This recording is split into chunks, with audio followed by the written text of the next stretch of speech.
عداوت مجھے سے کیوں اتنی، میں تو قرآن کا داعی ہوں، رسول اللہ کا وارث، صحابہ کا سپاہی ہوں، مجھے ہے کفر سے نفرت، میں تو حق کا فدائی ہوں، زمانے کے ہر ایک ظالم ہر جابر سے لڑتا ہوں، مجھے جو حکم ربی ہے وہی میں کام کرتا ہوں۔ ونتوكل عليه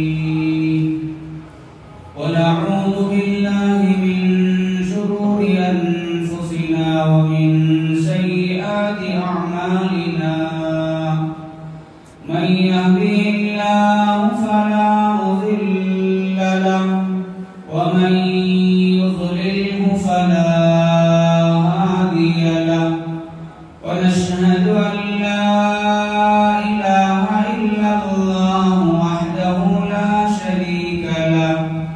ونشهد أن سيدنا وسندنا ومولانا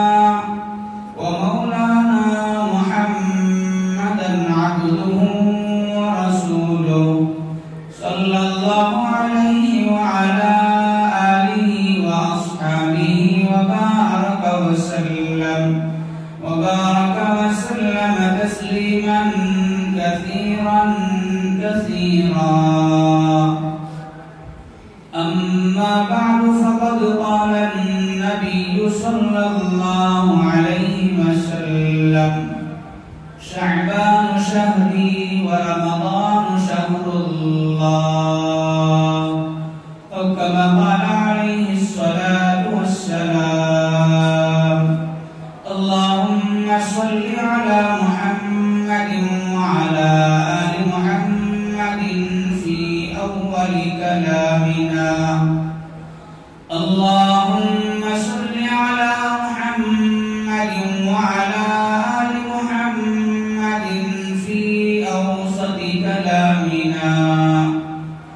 اللهم صل على محمد وعلى آل محمد في آخر كلامنا. میرے معزز بزرگان دین، عزیز نوجوان بھائیوں، شعبان المعظم کا مہینہ چل رہا ہے۔ اللہ تبارک و تعالی نے اس مہینے کو بڑی فضیلت عطا فرمائی ہے۔ اس مہینے کی فضیلت کی اگر وجہ معلوم کرنا ہے کہ کس وجہ سے یہ مہینہ فضیلت والا ہے، عظمت والا ہے، برکت والا ہے، تو اس سے بڑھ کر اور کیا دلیل ہو سکتی ہے کہ اس مہینے کے بارے میں میرے اور آپ کے آقا سید الاولین والآخرین، تاجدار مدینہ احمد مجتبی محمد مصطفیٰ صلی اللہ علیہ وسلم نے ارشاد فرمایا: شعبان شہری ورمضان شہر اللہ. شعبان میرا مہینہ ہے اور رمضان اللہ کا مہینہ ہے. سال کے 12 مہینے ہوتے ہیں، ان 12 مہینوں میں صرف اور صرف شعبان کے مہینے کو اللہ کے نبی صلی اللہ علیہ وسلم نے اپنا مہینہ فرمایا. تو کچھ نہ کچھ اس مہینے کی عظمت ہے، اسی لیے اللہ کے نبی نے اس مہینے کو اپنا مہینہ فرمایا. اور جس مہینے کی نسبت اللہ کے نبی کی طرف ہو جائے تو اس مہینے کا مقام و مرتبہ کیا ہوگا، اس مہینے کی عظمت اور بلندی کا کیا مقام ہوگا، اس کی کیا حالت ہوگی کہ امام الانبیاء اس مہینے کو اپنا کہہ رہے ہیں. تو یہ مہینہ بڑی عظمت والا برکت والا مہینہ ہے، اور یہ شعبان کا مہینہ رمضان کا مقدمہ ہے۔ اس مہینے کے بعد جو مہینہ آ رہا ہے بڑا عظیم الشان مہینہ، بڑا متبرک مہینہ، بڑا مبارک مہینہ، بڑا مقدس مہینہ، اس مہینے کا مقدمہ یہ شعبان ہے۔ دراصل شعبان کا مہینہ رمضان کی تیاری کا مہینہ ہے۔ اس مہینے میں ہم اپنے آپ کو تیار کر لیں آنے والے مہینے کے لیے۔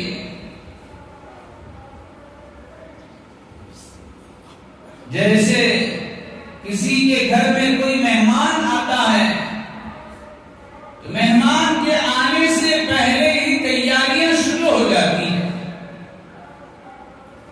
مہمان تو دو قسم کے ہوتے ہیں، ایک لوکل کے مہمان ہیں، اڑوس پڑوس کے مہمان ہیں، گاؤں کے مہمان ہیں، علاقے کے مہمان ہیں، کبھی بھی آ جاتے ہیں، یاد آ گئی سیدھا گھر میں آ گئے، السلام علیکم۔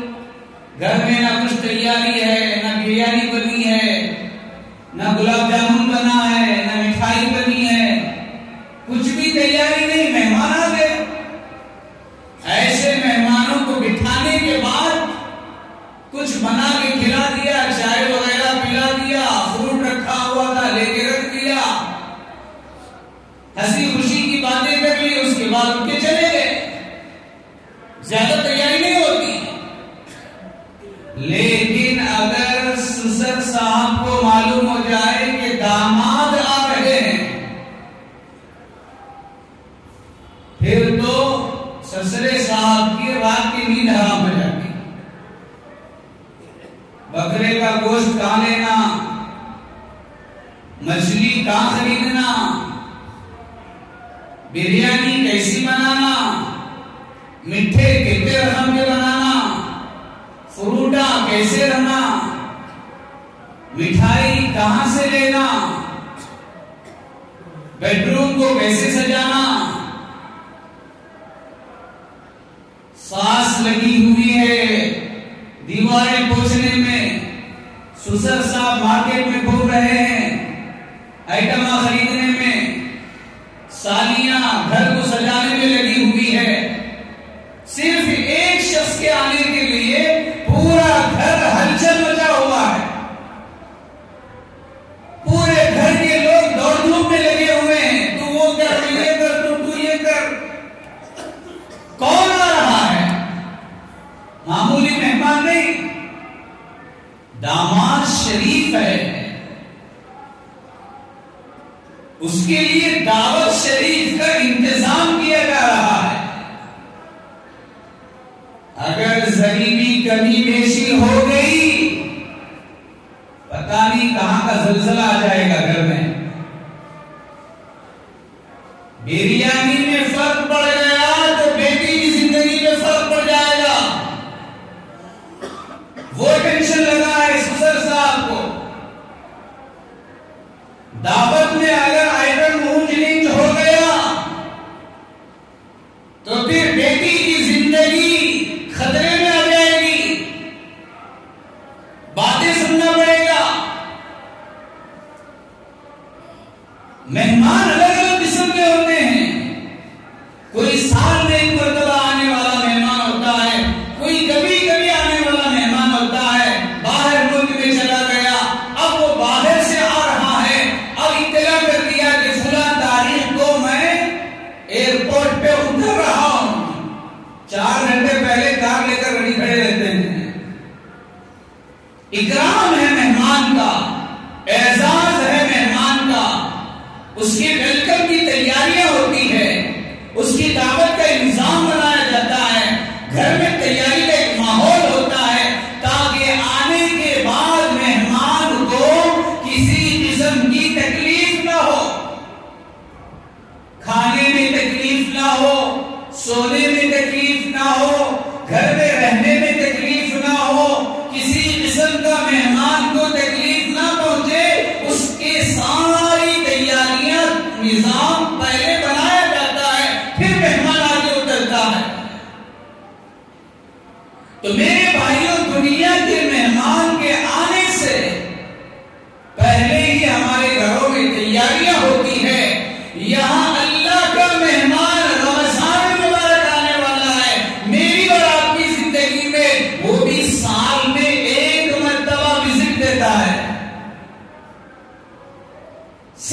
سال میں ایک مرتبہ، پھر دوبارہ نہیں آتا، 12 مہینے میں ایک مرتبہ جو اللہ کا مہمان میری اور آپ کی زندگی میں وزٹ کر رہا ہے، اس مہمان کے آنے سے پہلے ہم اور آپ کیا تیاری کر رہے ہیں،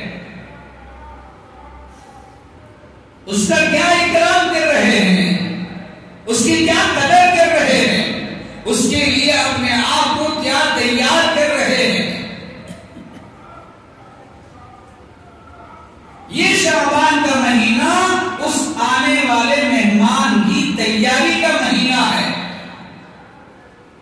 اگر تیاری ہوگی تو پھر آنے والے مہمان کو خوش کر سکیں گے، اس کی قدر کر سکیں گے، اس کی عزت کر سکیں گے، اس کے آرام کا خیال رکھ سکیں گے۔ تیاری نہیں ہوئی، اچانک مہمان آ گیا تو پورا گھر پریشان ہو جاتا ہے کہ کیا خرید کے لانا ہے، کیا کھلانا ہے، کیا پکانا ہے۔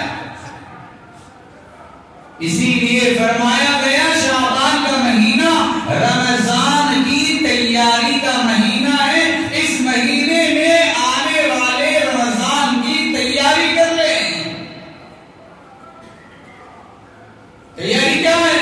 گھروں کو پینٹ لگانا، نئے نئے کپڑے خریدنا، گھروں کو سجا لینا، یہ تیاری نہیں ہے رمضان کی۔ رمضان کا مہینہ صحیح اسی آدمی کا گزرتا ہے جس کی روحانیت مضبوط ہو، جس کی روحانیت میں ترقی ہو۔ روحانیت کے ذریعے سے رمضان کا مہینہ صحیح گزرتا ہے۔ جس کی روحانیت کمزور ہو جاتی ہے، جس کی روحانیت کے اندر فرق پڑ جاتا ہے، اور جس کی روحانیت ضعیف ہو جاتی ہے، ایسا روحانی بیمار رمضان کو صحیح طریقے سے نہیں گزار سکتا۔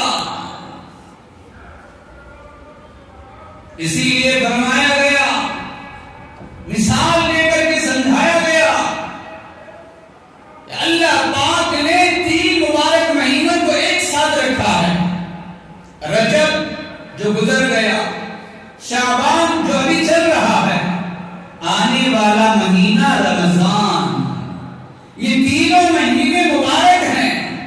رجب کا مہینہ اس لیے مبارک مہینہ ہے کہ 4 حرمت والے مہینوں میں اللہ نے اس کو بھی شامل کیا، احترام والے مہینوں میں اللہ نے رجب کو بھی شامل کیا، اور شعبان کا مہینہ اس لیے مبارک ہے کہ یہ رمضان کی تیاری کا مہینہ ہے۔ رمضان کا مبارک ہونا تو ہر مسلمان جانتا ہے۔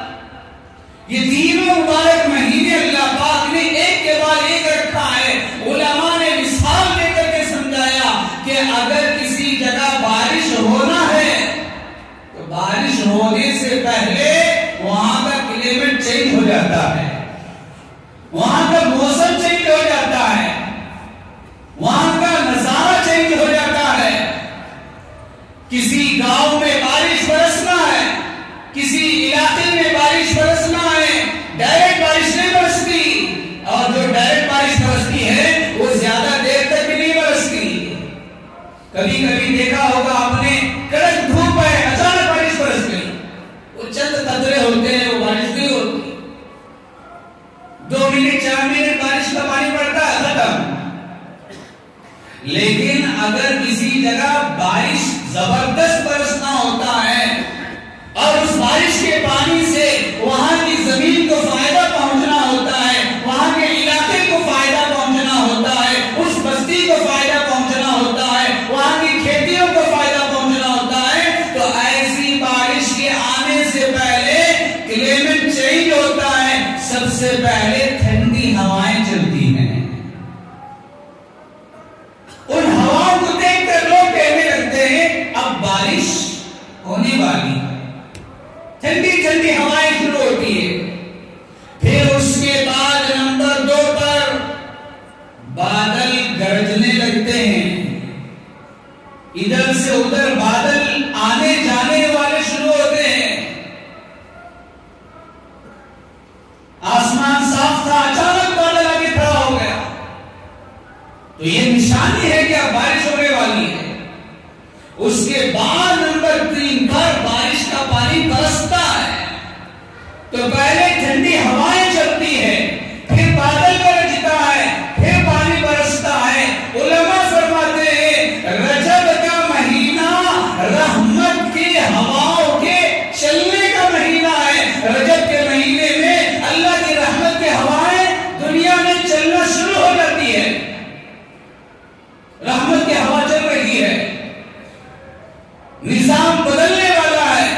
لوگوں کے، مسلمانوں کے، کلمے والوں کے، اللہ کو، اللہ کے نبی کو، آخرت کو ماننے والوں کے دل نرم ہونا شروع ہو جاتے ہیں. رحمت کی ہوا چل رہی ہے. شعبان کے مہینے میں رحمت کے بادل آنا شروع ہو جاتے ہیں. ادھر سے ادھر، ادھر سے ادھر بادل سایہ ہو جاتا ہے. اور رمضان کے مہینے میں رحمت کی بارش برسنا شروع ہوتی ہے. پانی کی بارش نہیں بول رہا، جیسے پانی کی بارش ہوتی ہے اسی طرح اللہ کی رحمت کی بھی بارش ہوتی ہے. پانی برسنے سے زمین سوکھی جو ہے، مردہ زمین زندہ ہو جاتی ہے. اللہ کی رحمت برسنے سے مردہ دل زندہ ہو جاتے ہیں. جس دل کے اندر اللہ کا ڈر نہیں تھا، اب اس دل کے اندر اللہ کا ڈر آ جاتا ہے. جس دل کے اندر نماز کا شوق نہیں تھا، رحمت برسنے سے نماز کا شوق آ جاتا ہے. جو مسلمان اللہ کو بھول کر کے زندگی گزار رہا تھا، سال میں ایک مرتبہ مسجد کا گھٹا چڑھ رہا تھا، اب رمضان میں اللہ کی رحمت برستی ہے تو ایسے ایسے نمازی آپ کو نظر آتے ہیں جو نمازی آپ کو دوسرے مہینے میں نظر نہیں آتے. ایسے نمازی پہلی صف میں نظر آتے ہیں رمضان. یہ کیا ہے؟ یہ اللہ کی رحمت کے برسنے کا اثر ہو رہا ہے مسلمان پر. تو رجب کا مہینہ رحمت کی ہواؤں کے چلنے کا مہینہ ہے، اور شعبان کا مہینہ رحمت کے بادلوں کے آنے کا مہینہ ہے، اور رمضان کا مہینہ اللہ کی رحمت کے برسنے کا مہینہ ہے. اب آنے والی ہے اللہ کی رحمت، برسنے والی ہے 15 دن میں. اس سے پہلے تیاری کر لیں، اپنے آپ کو فٹ کر لیں. بعض علماء فرماتے ہیں رجب کا مہینہ زمین میں بیج ڈالنے کا ہے. کھیتی والے بیج ڈالتے ہیں. سوکھی زمین ہے، اس سوکھی زمین پر اب فصل اگانے کے لیے بیج ڈالا جا رہا ہے. رائی کی بیج، دوسرے فصلوں کی بیج، چاول کی بیج، ترکاری کی بیج. ایک عرصے تک، ایک چند دنوں تک بیج ڈالتے ہیں. تو علماء فرماتے ہیں رجب کا مہینہ بیج ڈالنے کا مہینہ ہے. شعبان کا مہینہ کھیت میں پانی کرنے کا مہینہ ہے. بیج ڈال دیا، اندر چلے گئے بیج. اب اس بیج کو فصل میں بدلنا ہے، اس بیج کے اندر سے اناج اگانا ہے. تو بیج ڈال کر کے 16 مہینے کرنے جا کر کے اب اس کے اوپر پانی ڈال کر کے زمین کو نرم کرنا ہے تاکہ اندر سے جھاڑ اور درخت کے نکلنے میں آسانی ہو. پودا باہر نکلنے میں زمین نرم ہونا چاہیے. اگر زمین کو گھٹ اور سخت بنا کے چھوڑ دیا، بیج اندر ڈال دیا، پانی نہیں دیا، تو پھر وہ بیج اپنا کام نہیں کرتی. شعبان کا مہینہ اپنے کھیتی میں پانی ڈالنے کا مہینہ ہے. کھیتی بولے تو زمین کی کھیتی نہیں، دلوں کی کھیتی. ہمارا دل بھی ایک زمین کی طرح ہے. دنیا کی زمینوں پر بہت محنت کر لیا، بہت فصلوں کو کاٹ لیا، بہت نفع کما لیا، بہت راضی بنا لیا. دل کی زمین پر آج تک ہم نے پانی نہیں ڈالا، یہاں کی فصلوں سے فائدہ نہیں اٹھایا. علماء فرماتے ہیں کہ شعبان کا مہینہ یہ پانی نرم کرو، اپنی زمینوں کو نرم کرو دلوں کی۔ رمضان کا مہینہ فصل کاٹنے کا مہینہ ہے۔ آپ اللہ کی رحمت برستی جا رہی ہے، لوٹنے والے لوٹ لیتے ہیں، سونے والے سوتے رہتے ہیں۔ جنہوں نے بیج ڈالا، پانی کیا، اب وہ فصل کاٹنے میں لگے ہوئے ہیں۔ جنہوں نے نہ رجب کے مہینے میں بیج ڈالا، نہ شعبان کے مہینے میں پانی کیا، تو ان کو اب رمضان میں فصل کہاں سے ملے گی؟ اب ان کو رمضان بھی دوسرا مہینہ دونوں برابر، نہ رمضان سے فائدہ اٹھاتے ہیں، نہ رمضان میں اپنی آخرت بناتے ہیں، نہ رمضان میں اپنی جنت بناتے ہیں، نہ رمضان میں اپنی قبر بناتے ہیں۔ کیوں؟ اس لیے کہ پہلے بیج ڈالنا تھا، وہ کام نہیں کیا، پانی کرنا تھا، وہ کام نہیں کیا، اب فصل آئے تو کہاں سے آئے گی؟ سٹیپ بائی سٹیپ چلتے ہیں۔ تو میرے بھائیوں، یہ سسٹم سمجھایا جا رہا ہے، اسی لیے حدیث میں آتا ہے اذا دخل رجب، اللہ کے نبی صلی اللہ علیہ وسلم کے بارے میں آتا ہے جب رجب کا مہینے کا چاند اللہ کے نبی دیکھ لیتے، قال اللہم بارک لنا فی رجب و شعبان وبلغنا رمضان۔ رجب کا چاند دیکھ رہے ہیں اور اللہ کے نبی دعا کیا مانگ رہے ہیں؟ اللہم بارک لنا فی رجب و شعبان وبلغنا رمضان۔ اے پاک پروردگار، رجب اور شعبان کے مہینے میں برکت عطا فرما، میری عمر میں برکت عطا فرما، وبلغنا رمضان، آنے والا جو رمضان کا مہینہ ہے تیری رحمتوں کو لوٹنے کا مہینہ ہے، تیری مغفرت کو لوٹنے کا مہینہ ہے، تیری بخشش کو لوٹنے کا مہینہ ہے، تجھے خوش کرنے کا مہینہ آنے والا ہے، وبلغنا رمضان، اس رمضان تک مجھے کسی طرح پہنچا دے تاکہ فائدہ اٹھا لو۔ اگر نہیں پہنچوں گا تو فائدہ کیسے اٹھاؤں گا؟ مجھے پہنچا دے۔ یہ سسٹم سمجھایا جا رہا ہے حدیث میں کہ رمضان کی قدر کرنے کے لیے آپ کو الرٹ رہنا ہے رجب کے مہینے میں، چوکنا ہو جانا ہے رجب کے مہینے میں، چست ہو جانا ہے رجب کے مہینے سے، تیار ہو جانا ہے رجب کے مہینے سے۔ وہاں سے تیاری کرتے کرتے کرتے کرتے رمضان تک پہنچیں گے تو رمضان کے ایک لمحے کی قدر کریں گے، رمضان کے ایک لمحے کا فائدہ اٹھائیں گے۔ ورنہ اگر رجب اور شعبان میں تیاری نہیں ہوئی تو رمضان آنے کے بعد تیاری کرنا چاہیں تو نہیں ہوتا۔ کیوں؟ اس لیے کہ اندر سے ہم نے کچھ تیاری نہیں کیا، اپنی روحانیت کو مضبوط نہیں کیا۔ 50 سال 60 سال کا آدمی جب بیمار ہو جاتا ہے اور ڈاکٹر کہتا ہے کہ آپ کو فلاں تاریخ میں آپریشن کرنا ہے، ہارٹ کا آپریشن کرنا ہے یا آنکھ کا آپریشن کرنا ہے، کوئی اور آپریشن اس کا ہونے والا ہے، اس کو تاریخ دے دیا گیا کہ آپ کو یہ تاریخ میں آپ کا آپریشن ہونے والا ہے، اور خود وہ آدمی پیشنٹ ہے شوگر کا، بی پی کا، تو ڈاکٹر آپریشن کے ڈیٹ سے پہلے اس کو پہلے ہی الرٹ کر دیتا ہے اور چوکنا کر دیتا ہے کہ آپ کو اس تاریخ کے دن اپنی شوگر اور اپنی بی پی کو کنٹرول میں رکھ کر رہنا ہے۔ اگر نارمل رہی آپ کی بی پی اور آپ کا شوگر تب آپریشن ہو سکتا ہے، اگر خدا نہ خواستہ آپریشن کے دن آپریشن تھیٹر لے جانے سے پہلے آپ کی بی پی آپ کا شوگر چیک کیا گیا اور وہ ڈاؤن نکل آیا تو آپ کا آپریشن کینسل۔ کیوں؟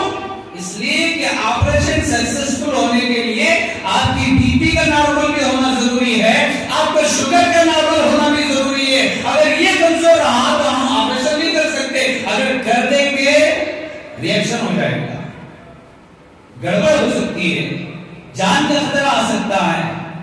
تو پہلے کیا لیول کر لینا ہے؟ شوگر، بی پی نارمل کر لینا، اس کی حفاظت کر لینا، اس کے حساب سے اپنے کھانے پینے کا نظام بنانا، اس کے بعد آپ کے آپریشن کے ڈیٹ میں آپ کا آپریشن ہو جاتا ہے۔ اسی طریقے سے رمضان کا مہینہ آنے سے پہلے اپنی روحانیت کو نارمل کر لینا، اپنی روحانیت کو کنٹرول میں لے کر آ جانا۔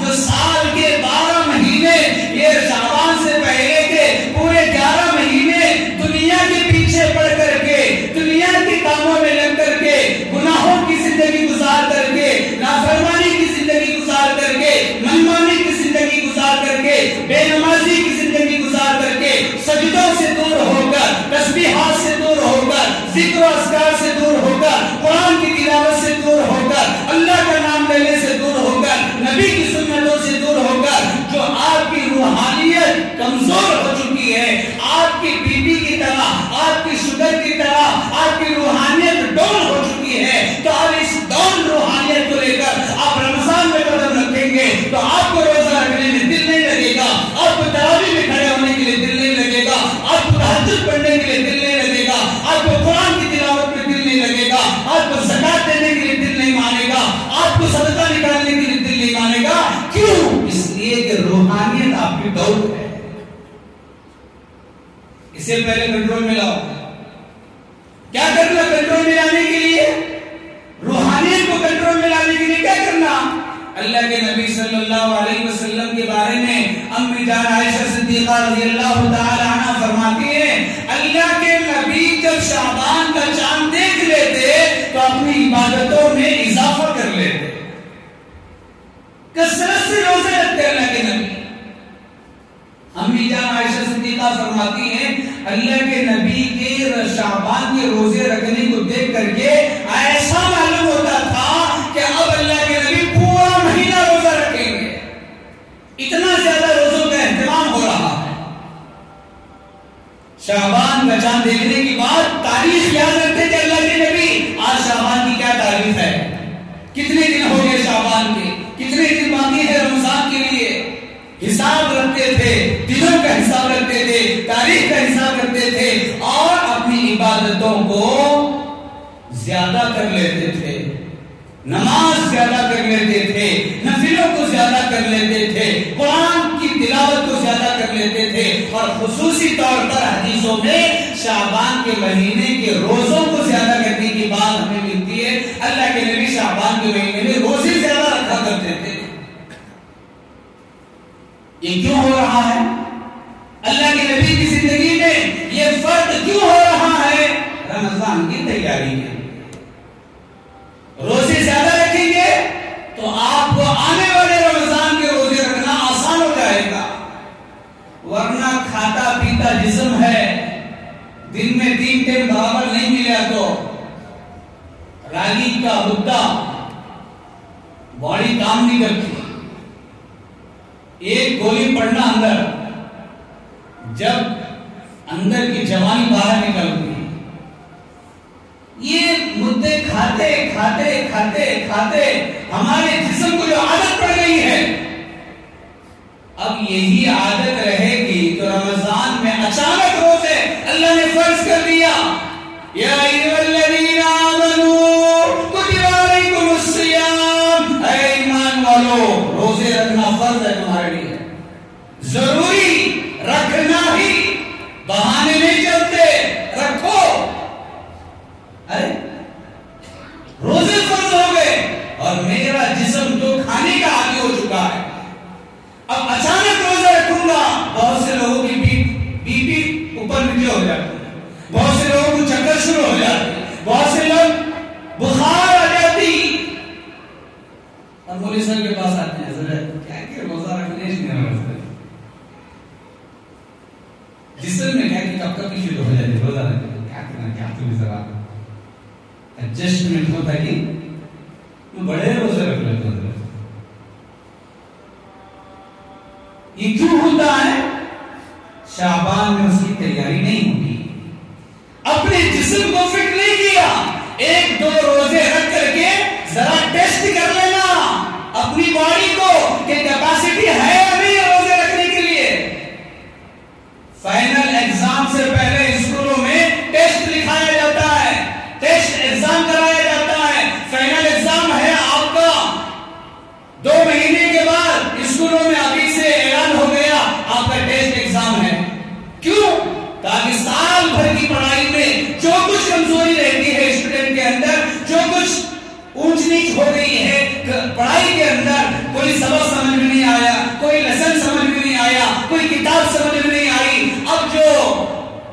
چھٹیاں مار مار کر کے پڑھائی میں جو کمزوری آ گئی ہے، فائنل ایگزام میں تکلیف نہیں ہونا، اس کے لیے ٹیسٹوں کے اندر محنت کرا کے اس کی پڑھائی کی کمی کی بھرپائی کرائی جاتی ہے، اور اسٹوڈنٹ اپنے ٹیسٹ ایگزام میں محنت کرتے کرتے کرتے کرتے ایک کیپیسٹی اس کے اندر آ جاتی ہے کہ اب میں فائنل ایگزام دے سکتا ہوں، میرے اندر اب اتنی استعداد آ گئی ہے، اب میرے اندر پڑھائی کا جنون چڑھ گیا ہے، اب میں ایگزام لکھ سکتا ہوں، کتنا بھی ٹف پیپر کیوں نہ ہو میں اس کو حل کر سکتا ہوں۔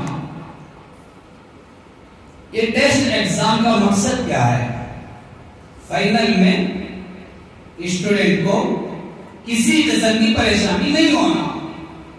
تو میرے بھائیوں یہی مقصد ہے رمضان میں اللہ کے نبی کے روزے رکھنے کا، کہ آنے والے رمضان میں تکلیف نہ ہو، اسی لیے شعبان میں روزے رکھ کر کے روحانیت میں اضافہ کرایا جا رہا ہے۔ حضرات صحابہ رضوان اللہ علیہم اجمعین کے بارے میں آتا ہے اللہ کے نبی صلی اللہ علیہ وسلم شعبان کے آخری دنوں میں صحابہ کو جمع کر کے صحابہ کے سامنے خطبہ دیتے اور فرمایا کرتے کہ آپ کے اوپر ایک مبارک مہینہ سایہ فگن ہونے والا ہے، اس سے پہلے اپنے آپ کو تیار کر لو۔ اور حضرات صحابہ کی عبادت میں اضافہ ہو جایا کرتا تھا، نفلوں میں اضافہ ہو رہا ہے، صحابہ قرآن کی تلاوت زیادہ کرنے لگ گئے، نمازیں زیادہ کرنے لگ گئے، سجدے زیادہ کرنے لگ گئے۔ تو میرے بھائیوں ہمیں اور آپ کو بھی آنے والے رمضان سے پہلے یہ شعبان کے مہینے میں اپنی زندگی کو بدلنے کی ضرورت ہے۔ اب تک نمازوں میں سستی ہو رہی تھی، اب سے ارادہ کر کے اٹھے کہ 5 وقت کی نمازیں پابندی کے ساتھ اہتمام کے ساتھ مسجدوں میں آ کر کے پڑھنے کی عادت ڈالیں گے، فجر میں اٹھیں گے، ظہر کی نماز کو آئیں گے، عصر کی نماز کو آئیں گے، مغرب کو، عشاء کو آئیں گے۔ یہ 5 نمازیں 5 منٹ کی ابھی سے پڑھنے کی عادت ڈالیں گے، رمضان کی 20 رکعت تراویح پڑھنا آپ کے لیے آسان ہو جائے گا، ورنہ بند مار دیں گے۔ نہیں بھائی گھر کی پھر پیٹ فل ہو گیا، نہیں ہو رہا، ڈکارا ہاں تو مسجد میں جا کو کھڑا تو بازو والا پریشان ہو گیا، میری ڈکار سن لو۔ یہ چلتے رہتے ہیں بہانے، اس ٹاپک پر رمضان میں بات ہوگی۔ تو میرے بھائیوں ہمیں اپنی نمازوں میں ابھی سے اضافہ کرنا شروع کر دینا چاہیے۔ فرض سے پہلے کی سنتوں کی عادت ڈالیں، فرض کے بعد کی سنتوں کی عادت ڈالیں، نفل نمازیں 1-1 2-2 4-4 رکعتیں ابھی سے پڑھنا شروع کر دے، دعاؤں کا اہتمام ابھی سے شروع کر دے۔ یہ تیاری ہے رمضان کی۔ اللہ کے نبی صلی اللہ علیہ وسلم اس شعبان کے مہینے میں 2 عمل کیا کرتے تھے۔ ایک تو ہے کثرت سے روزے رکھنا، شعبان کے مہینے میں کثرت سے اللہ کے نبی روزہ رکھا کرتے تھے، اور دوسرا عمل ہے شعبان کی 15ویں تاریخ کی رات کو عبادت میں گزارنا، جسے شب برات کہا جاتا ہے۔ آج جمعے کا دن ہے، آج ہی رات میں وہ شب برات آ گئی، کتنی خوش نصیبی ہے۔ جمعے کا مبارک دن ہے، سارے لوگ پانی نہا کر اچھے اچھے کپڑے پہن کر ایک دم فرش ہیں، آج ہی کی رات میں شب برات ہے، تو آج کی رات ہمیں عبادت میں مسجدوں میں گزارنا ہے۔ اور دوسرا عمل ہے روزہ رکھنا۔ شعبان کے روزے کے بارے میں لوگوں کو بڑا کنفیوز، بہت سے لوگ بار بار فون کر کے پوچھتے ہیں حضرت شعبان کے کتنے روزے رکھنا، کتنے روزے رکھنا، کب روزہ رکھنا، لوگوں کو کنفیوز۔ اس کے بارے میں اچھی طرح سمجھ لیں کہ شعبان کے مہینے کے روزوں کے بارے میں ایک تو اللہ کے نبی کی زندگی ہے، امی جان عائشہ صدیقہ جو فرما رہی ہے کہ شعبان کے مہینے میں اللہ کے نبی کبھی لگاتار روزہ رکھ لیتے، پورا مہینہ روزے میں گزار دیتے، کبھی 10 دن، کبھی 15 دن، کبھی 20 دن، جیسی جیسی سہولت رہتی اللہ کے نبی زیادہ سے زیادہ روزہ رکھنے کی کوشش کرتے۔ تو ہمیں اور آپ کو بھی اس مہینے میں جتنا ہو سکے روزہ رکھنے کی کوشش کرنا چاہیے، لیکن خاص طور پر اللہ کے نبی صلی اللہ علیہ وسلم نے فرمایا 15ویں شعبان کے بارے میں قوموا لیلہا وصوموا نہارہا، کہ 15ویں شعبان کی جو رات ہے اس رات کو کھڑے ہو کر نمازوں میں عبادت میں گزارو۔ جیسے آج کی رات ابھی جو مغرب سے شروع ہونے والی ہے یہ 15ویں شعبان کی رات ہے، تو اللہ کے نبی نے فرمایا قوموا لیلہا، یہ 15ویں شعبان کی رات آئے تو اس رات کو عبادت میں گزارو، جاگ کر گزارو اور نوافل پڑھنے میں گزارو۔ وصوموا نہارہا، جب رات گزر کر صبح ہو جائے گی سحری کر کے روزہ رکھو۔ یہ حدیث میں بات شعبان کی 15ویں تاریخ کی رات عبادت میں گزارنا ہے اور صبح سحری کر کے اس کے بعد کا دن روزے میں گزارنا ہے۔ تو اس حدیث کے اعتبار سے آج کی رات شب برات ہے، اسے عبادت میں گزارنا ہے، اور کل صبح جو ہفتہ شروع ہو رہا ہے یہ ہفتے کے دن کا روزہ رکھنا ہے۔ بس ایک ہی روزے کا ذکر حدیث میں ہمیں ملتا ہے، باقی اگر آپ اور بھی رکھنا چاہتے ہیں تو 15ویں شعبان سے پہلے رکھو۔ ابھی تو وقت گزر گیا، 15 دن ہو گئے شعبان کے، 15ویں شعبان کا روزہ رکھنے کے بعد اپنے آپ کو روزہ رکھنے سے دور رکھنا چاہیے۔ حدیث میں اللہ کے نبی صلی اللہ علیہ وسلم نے فرمایا اذا بقی من نصف شعبان فلا تصوموا، او کما قال علیہ الصلوۃ والسلام، اللہ کے نبی نے فرمایا جب 15ویں شعبان کے 15 دن گزر جائیں اور صرف 15 دن باقی رہے تو آخری کے 15 دنوں میں فلا تصوموا، روزہ نہ رکھو، نفل روزہ نہ رکھو۔ سوال پیدا ہوتا ہے روزہ ایک عبادت ہے، روزے سے ثواب ملتا ہے، اللہ کے نبی کہہ رہے ہیں 15 شعبان ہونے کے بعد آخری کے 15 دنوں میں روزہ نہ رکھو، کیوں منع کیا جا رہا ہے؟ علماء فرماتے ہیں اس میں روزہ رکھنے سے جو منع کیا گیا اس کی وجہ یہ ہے اس 15 دن کے بعد رمضان شروع ہونے والا ہے، اور رمضان کا جیسی چاند نظر آئے گا آپ کو سحری کر کے روزہ رکھنا فرض،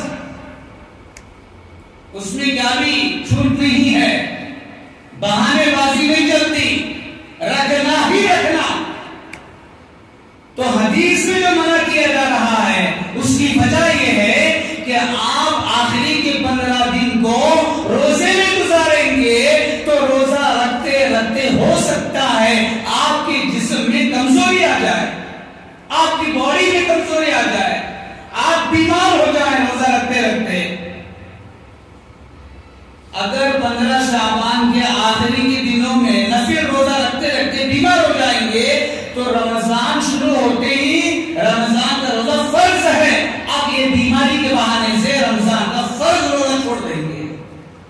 تو اس لیے کہا جا رہا ہے نفل روزے ہیں، رکھے تو ثواب ہے، نہ رکھے تو کوئی حرج نہیں ہے۔ تو آپ کو پہلے الرٹ رہنا ہے فرض روزوں کے بارے میں، اس لیے اس کی تیاری کرو، روزے چھوڑ کر کے اچھا کھاؤ، اچھا پیو، اپنے تندرستی کا خیال رکھو، اپنے صحت کا خیال رکھو، اپنی باڈی کو کنٹرول میں رکھو، اور جیسے ہی رمضان کا چاند نظر آئے فرض روزوں میں اپنے آپ کو لگا لو، آپ کو کوئی پریشانی فرض روزوں میں نہیں ہوگی۔